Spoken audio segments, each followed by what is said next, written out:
Assalamualaikum warahmatullahi wabarakatuh. Bismillahirrahmanirrahim. Walhamdulillahi rabbil alamin. Wassalatu wassalamu ala khatamil anbiya'i wal mursalin. Awalan, ana sa'idun jiddan baina ahli di Indonesia. Beliau mengucapkan salam. Assalamualaikum warahmatullahi wabarakatuh.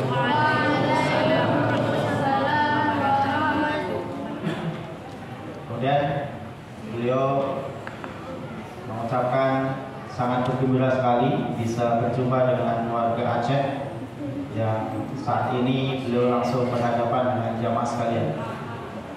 Sururtu jiddan biliqa'i ahliha at-tayyibin, ashabul iman, ashabul qulub al-bayda, ashabul wajh al-munir.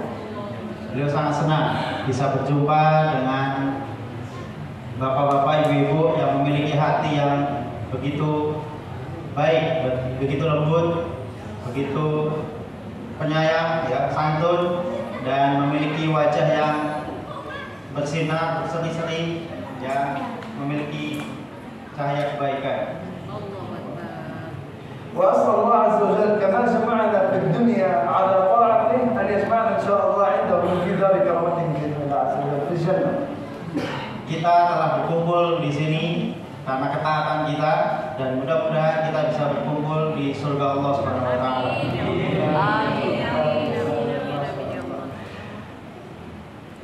أولا جاء شهر رمضان المبارك الذي قد أنعم الله سبحانه وتعالى به علينا، فمن نعم الله سبحانه وتعالى أن فرض علينا هذا الشهر الكريم، فقال الله سبحانه وتعالى في كتابه الكريم بعد أعوذ بالله من الشيطان الرجيم: يا أيها الذين آمنوا كتب عليكم الصيام كما كتب على الذين من قبلكم لعلكم تتقون. Dan di antara nikmat yang diberikan kepada kita adalah kita telah disampaikannya di bulan yang penuh berkah, yaitu bulan Ramadan ini.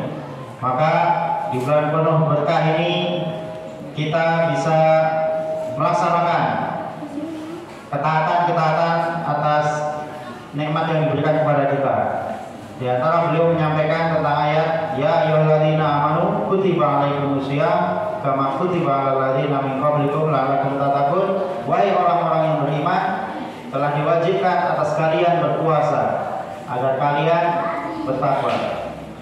والتقوى لا تكون إلا بالقلب ولا تتحقق هذه التقوى إلا بالأعمال، فنحن أمة النبي صلى الله عليه وسلم أمة محمد أمة عمل، فكان النبي صلى الله عليه وسلم جواد كريم ينفق في سبيل الله سبحانه وتعالى، ولكن كان أجود ما يكون في رمضان، أجود بالخير من الخير المرسلة. Titik poinnya adalah tentang ketakwaan, bahwa takwa itu letaknya ada di hati, dan takwa itu akan semakin kokoh, akan semakin kuat dengan amal. Maka Rasulullah SAW itu adalah orang yang begitu gemar dalam beramal, khususnya di bulan Ramadan. Maka beliau semakin gemar dalam bulan Ramadan itu untuk melakukan kebaikan-kebaikan, melakukan amalan-amalan. Ajwadun nas, ya, orang yang sangat derma. وكان النبي صلى الله عليه وسلم في كل ليلة جبريل عليه السلام ينزل إلى النبي صلى الله عليه وسلم فيراجع هو النبي صلى الله عليه وسلم القرآن في كل ليلة، إلا السنة التي قبل أن يتوفى بها النبي صلى الله عليه وسلم نزل جبريل كل ليلة فراجع النبي صلى الله عليه وسلم القرآن في رمضان مرتين. Kemudian di bulan Ramadan juga, ya, bulan yang penuh berkah, juga Rasulullah SAW melakukan amal soleh, yaitu dengan belajar bersama malaikat Jibril. Malaikat Jibril datang turun, kemudian Rasulullah SAW untuk melakukan murojaah ataupun pengulangan di dalam tentang Al-Quran, pendidikan Al-Quran langsung kepada malaikat Jibril. Dan malaikat Jibril turun paling tidak 2 kali dalam setiap malam. ومن أفضل الأعمال في رمضان التي شرعها لنا النبي صلى الله عليه وسلم والتي أخبرنا بها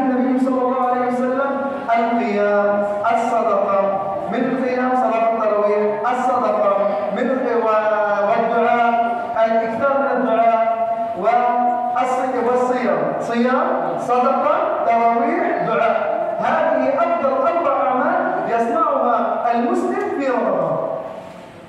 Kemudian di antara amalan-amalan soleh yang bisa kita lakukan di bulan Ramadan yang penuh berkah ini, ya banyak petunjuk-petunjuk dalil-dalil yang menunjukkan tentang amalan-amalan di bulan Ramadan. Di antaranya adalah al-qiyam, yaitu sholat malam, ya, menegakkan sholat malam dengan tarawih, kemudian dengan sedekah, kemudian dengan baca Quran tilawah dan lain sebagainya. Itulah bentuk amalan-amalan soleh yang bisa kita lakukan yang tadi untuk memperkokoh tentang ketakwaan itu sendiri.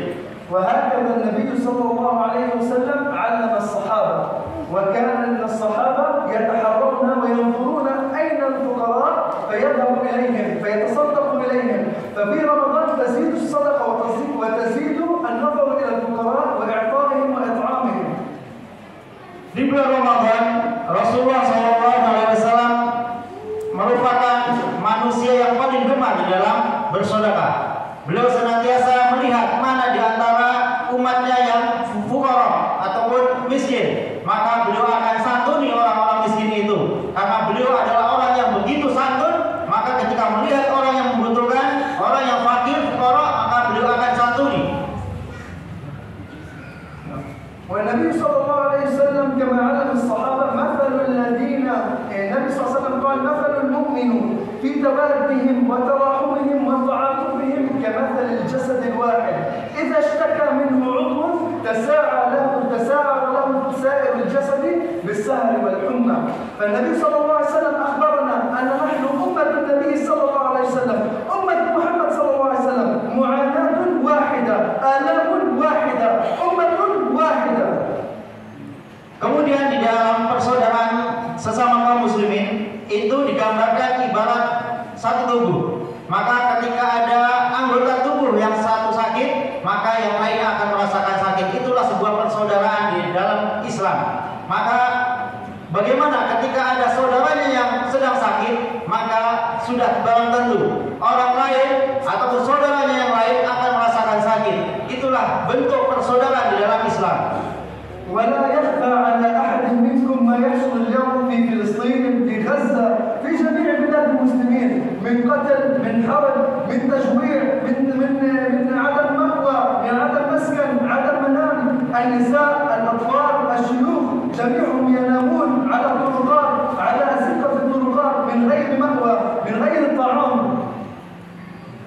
Kemudian saat ini telah kita saksikan bagaimana saudara-saudara kita di Gaza, Palestina, mereka sedang mengalami penderitaan, baik itu maupun baik yang ada di Palestina maupun di negara-negara lainnya, ya, baik dengan mengalami bencana, musibah kelaparan, haus, kekurangan harta, kemudian sakit dan lain sebagainya, dan juga itu menyerang ataupun ditujukan kepada baik anak-anak, wanita, orang tua, kemudian manusia yang lainnya. Ketika mengalami musibah itu, maka itulah bentuk dari penderitaan. Maka bagi saudara muslim yang lainnya hendaknya juga merasakan penderitaan bagi orang yang telah menderita itu sendiri. ولا يجوز للمسلم أن يقول أنا ليس لي دخل بأحد من المسلمين، بل كلنا أمة واحدة، بل يجب علينا أن نشعر كما يشعر غيرنا من المسلمين بالألم ونشعر بهم ونساعدهم ونمد يد العون إليهم. Sekali lagi, ketika ada saudaranya yang sedang menderita, sedang merasakan sakit, merintih, maka bagi saudaranya yang lainnya hendaknya juga merasakan kepedihan itu sendiri. Maka itulah bentuk persaudaraan yang sesungguhnya. Bagi orang yang beriman, dia sudah barang tentu ketika melihat saudaranya sedang membutuhkan atau menderita, dia harus segera tanggap untuk baik merasakan kesedihannya itu sendiri maupun memberikan tindakan-tindakan yang lainnya bagaimana bisa meredam penderitaan itu. لأننا كلنا سنقف بين يدي الله سبحانه وتعالى يوم الفزع الأكبر، يوم القيامة سنقف أمام الله سبحانه وتعالى وسنسأل هل نصرتم إخوانكم أم خذلتوهم؟ والله سبحانه وتعالى يقول في كتابه الكريم: وقفوهم إنهم مسؤولون. فهل نحن وأنا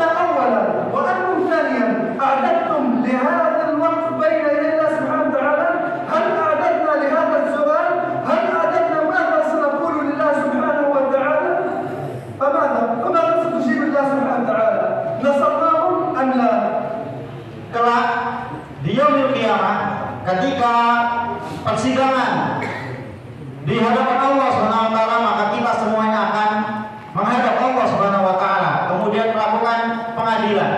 Maka ketika itu kita akan ditanya oleh Allah Subhanahu wa taala, apakah kita sudah memberikan kepedulian, membantu saudara-saudaranya yang membutuhkan? Maka apa yang akan kita jawab? Kalau kita tidak punya tindakan-tindakan untuk membantu saudara-saudara kita yang membutuhkan, apa yang akan kita jawab ketika Allah SWT menanyakan bagaimana peran kita semuanya sebagai saudara sesama muslim? Maka hendaklah kita harus menyiapkan jawaban-jawaban ketika kita menghadap Allah Subhanahu wa taala. والنبي صلى الله عليه وسلم ونحن نؤمن بالنبي صلى الله عليه وسلم والنبي صلى الله عليه وسلم قد أخبرنا أن المسلم أخو المسلم لا يظلمه لا يخذله لا يسلمه من فرج عن مسلم كربة من كرب الدنيا فرج الله عنه كربة من كرب يوم القيامة ومن مشى في حاجة أخيه أو من قضى حاجة أخيه كان الله أو من عان أو من نصر أو من فرج عن مسلم أو من لا حول ولا قوة إلا بالله من مشى في حاجة أخيه كان الله في حاجته. Kemudian bagi seorang muslim, orang yang beriman pada Allah SWT, maka hendaknya dia senantiasa peduli terhadap saudaranya yang membutuhkan. Beliau tadi menyampaikan bahwa sesama kaum muslimin hendaknya tidak saling menzalimi, tidak membenci, tidak menghujat dan lain sebagainya. Justru sebaliknya, sesama kaum muslimin itu saling tolong menolong, saling bersaudara, saling erat dalam persaudaraannya. Kemudian bahwa bagi seorang muslim ketika melihat saudaranya itu membutuhkan, hendaknya dia segera tanggap, memberikan solusi bagi saudaranya yang membutuhkan. Karena bagi siapa saja yang menyelesaikan masalah, mengeluarkan masalah dari permasalahan saudaranya, maka kelak Allah SWT pun akan menghilangkan permasalahannya di yaumil qiyamah kelak. وكما عهدنا عليكم يا أهل إندونيسيا يا أهل الفضل والجود والكرم والأعطاء وأصحاب الأيدي البيضاء، كما عهدنا عليكم سابقا وكما لا زلنا لحد الآن، أنتم أهل الأيادي البيضاء، أنتم أهل الجود، كما كنتم تعينون إخوانكم في السابق فالآن أعينوا إخوانكم المسلمين في كل مكان. Sekali lagi, beliau telah menyaksikan bahwa warga Aceh adalah warga yang jujur, yang penuh peduli, penuh kebaikan, dan beliau saksikan bahwa sejak dahulu sampai saat ini seluruh warga masyarakat Aceh itu senantiasa memberikan dukungan, memberikan pembelaan terhadap Palestina ataupun siapa saja yang membutuhkan. Maka beliau telah menyaksikan itu semuanya. وأخبركم وأختم بذلك أننا سنقف بين يدي الله سبحانه وتعالى وسنسأل بعض الأخبار التي أخبرنا بها النبي صلى الله عليه وسلم وبعض الأمور التي جاء بها النبي صلى الله عليه وسلم أننا مسؤولون وكلنا سنسأل وكلنا سوف يقف بين يدي ربه ليس بينه وبين الله سبحانه وتعالى ترجمان يكلمه الله سبحانه وتعالى عيانا مباشرة فيقول له ماذا نصرت إخوانا كيف نصرت إخوانا. Sekali lagi, kelak kita akan menghadap Allah Subhanahu wa taala di pengadilannya. Maka hendaknya kita ketika ditanya oleh Allah Subhanahu wa taala terkait permasalahan kaum muslimin ataupun permasalahan saudara kita, hendaknya kita sudah punya andil, punya bukti. Kita ikut memberikan solusi bagi saudara kita yang telah membutuhkan. Maka ketika kita menghadap Allah, kita sudah siap ketika ditanya. Maka kita bisa menjawab, bisa berhujjah di hadapan Allah Subhanahu wa taala. Itulah yang beliau pesankan. Hendaknya kita ikut peduli dalam permasalahan kaum muslimin. فلنقدم لإخواننا أقل ما نملك دعاء صدقة ولو كان بالقليل. النبي صلى الله عليه وسلم قال تصدق ولو بشق تمرة، تصدق ولو بشق تمرة. النبي صلى الله عليه وسلم قال حتى تدخل الجنة ولو بشق تمرة، ولم يكلم أحد نفس ما لا تطير. فالنبي صلى الله عليه وسلم أخبرنا أنه ولو بشق تمرة تصدق. Beliau menyampaikan bahwa paling tidak kita punya dua peran yang bisa kita lakukan. Yang pertama adalah senantiasa kita memanjatkan doa kepada Allah SWT untuk kebaikan, untuk solusi bagi saudara kita yang sedang mendapatkan musibah, sedang mendapatkan cobaan dari Allah SWT. Kemudian yang kedua adalah hendaknya kita bisa ikut andil dalam sedekah, memberikan ataupun mengeluarkan sebagian harta kita untuk kita berikan kepada saudara kita yang membutuhkan agar itu menjadi solusi baginya. Maka itulah yang bisa kita lakukan. Pertama doa, kemudian kedua sedekah. Kemudian beliau menyampaikan bahwa sabda Nabi kita Muhammad SAW, sedekahlah walaupun dengan sebiji kurma. Maka mari kita lakukan dengan sedekah yang kita punya walaupun dalam keterbatasan. والله سبحانه وتعالى نختم بهذه الآية. الله سبحانه وتعالى قال: ولن تنالوا البر حتى تنفقوا مما تحبون. ففهم ذلك الصحابة جيدا، فجاء أبا بكر رضي الله عنه فوضع كل ماله بين يدي النبي صلى الله عليه وسلم. فقال النبي صلى الله عليه وسلم: يا أبا بكر ماذا تركت لأهلك؟ قال: تركت لهم الله ورسوله.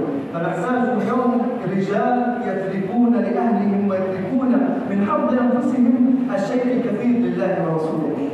Kemudian dalam firman Allah SWT, lan tanalul birra hatta tunfiqun, tidaklah akan kamu dapatkan kebaikan itu kecuali dengan kamu berinfak apa yang kamu cintai, sedekah apa yang kamu cintai. Maka hal itu telah diimplementasikan oleh para sahabat baginda kita Nabi Muhammad SAW. Terbukti ketika itu Abu Bakar As-Siddiq menghadap baginda kita Nabi Muhammad SAW kemudian mengatakan, wahai Rasulullah, aku sedekahkan semua hartaku. Maka ketika itu baginda langsung berbalik bertanya kepada Abu Bakar As-Siddiq, wahai Abu Bakar, apa yang akan kamu berikan buat keluargamu? Maka Abu Bakar menjawab, Allah dan Rasulnya. Maka itulah bentuk bahwa kebaikan itu akan didapatkan ketika dia siap mengorbankan apa yang dia cintai. كما فعلوا أهلنا في غزة، كما فعلوا أهلنا في غزة، تركوا كل شيء، تركوا أموالهم وبيوتهم ونساءهم وكل شيء لينصروا المسجد الأقصى وليفتحوا المسجد الأقصى وليعيدوا بلاد المسلمين وليعيدوا بيت المقدس للمسلمين. Hal itu juga digambarkan oleh penduduk masyarakat Palestina saat ini. Penduduk Palestina telah mengorbankan apa yang mereka cintai dengan mengorbankan jiwa raganya, keluarganya, sanak saudaranya, harta bendanya. Mereka korbankan semuanya untuk mempertahankan tanah yang penuh berkah, yaitu tanah Palestina. Dan juga mereka korbankan untuk mengembalikan kisah Masjidil Aqsa yang ada di sana agar kembali kepada pangkuan kaum muslimin. Itulah bentuk pengorbanan yang mereka lakukan. Mereka korbankan semua yang mereka cintai untuk mempertahankan Masjidil Aqsa, masjid yang disucikan oleh Allah Subhanahu wa taala. ونعتذر منكم على الإطالة إن طلنا عليكم، وجزاكم الله كل خير على حسن استماعكم. ما شاء الله تبارك الله. فمن أراد أن ينفق فعليه الذهاب إلى المجلس الأعلى للدعوة الإندونيسية حفظه الله تعالى، وجزا الله الشيخ وجميع القائمين على هذا المسجد الطيب. وسبحانك اللهم وبحمدك، نشهد أن لا إله إلا أنت، نستغفرك ونتوب إليك. والسلام عليكم ورحمة الله وبركاته. Kemudian beliau tidak ingin berpanjang lebar dalam bercakap-cakap. Beliau sekali lagi menyampaikan bahwa bagi siapa saja yang ingin ikut peduli dalam membantu saudara-saudara kita di Palestina, bisa menghubungi Lasnas Dewan Dakwah Islam Indonesia yang ada di Aceh. Di sini ada Ustaz Amru, ada Ustaz Asraf selaku pengurus Dewan Dakwah Islam Indonesia yang ada di Aceh. Bisa juga berhubungan dengan DKM masjid setempat. Mudah-mudahan apa yang sedikit bisa kita berikan untuk saudara-saudara kita di Palestina bisa kita berikan ke sana. Dan kami ingin menginformasikan bahwa saya sendiri Muhammad Said dari Lasnas Dewan Dakwah Islam Indonesia yang ada di Jakarta di pusat, dan sejak kemarin kami tiba di Aceh membersamai beliau, dan kami informasikan bahwa alhamdulillah Lasnas Dewan Dakwah sejak tanggal 7 Oktober ketika kejadian terjadi, kami langsung berhubungan dengan tim-tim kami, mitra-mitra kami yang ada di luar negeri, baik itu di Turki, Lebanon, dan lain sebagainya. Kami ingin mendapatkan informasi. Ketika itu belum ramai semuanya, ya, belum banyak lembaga-lembaga yang tanggap ketika itu. Bahkan saya sendiri di grup lembaga-lembaga zakat internasional, lembaga-lembaga zakat kemanusiaan, itu belum ada yang posting ketika itu. Maka saya pertama kali menyampaikan, betulkah informasi ini bahwa Gaza saat ini sedang melakukan penyerangan kemudian diserang balik? Maka belum ada yang respon ketika itu, teman-teman dari lembaga-lembaga yang lain.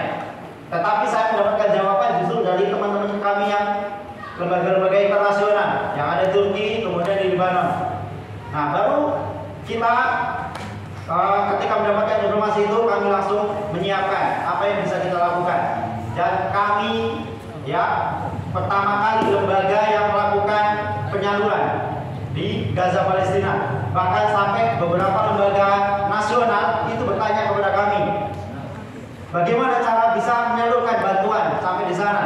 Ya, minta referensi kepada kami. Dan alhamdulillah, kami dari Dewan Dakwah sejak dahulu, sejak didirikannya Dewan Dakwah Islam Indonesia oleh Bapak Muhammad Nasir, pahlawan Indonesia dan penggagas Masjid Integral NKRI ketika itu, ya, sejak dahulu, sejak Palestina mulai bergejolak, itu Dewan Dakwah senantiasa memberikan dukungan akan kemerdekaan bumi Palestina. Dan alhamdulillah di emergensi ini kami sudah paling tidak itu ada 8 kali tahap yang kami salurkan, baik itu kesehatan, ya, pelayanan kesehatan, kemudian bantuan obat-obatan, bantuan pangan, kemudian tenda-tenda buat pengungsi, ya, kemudian buat alas-alasnya kami lakukan di sana.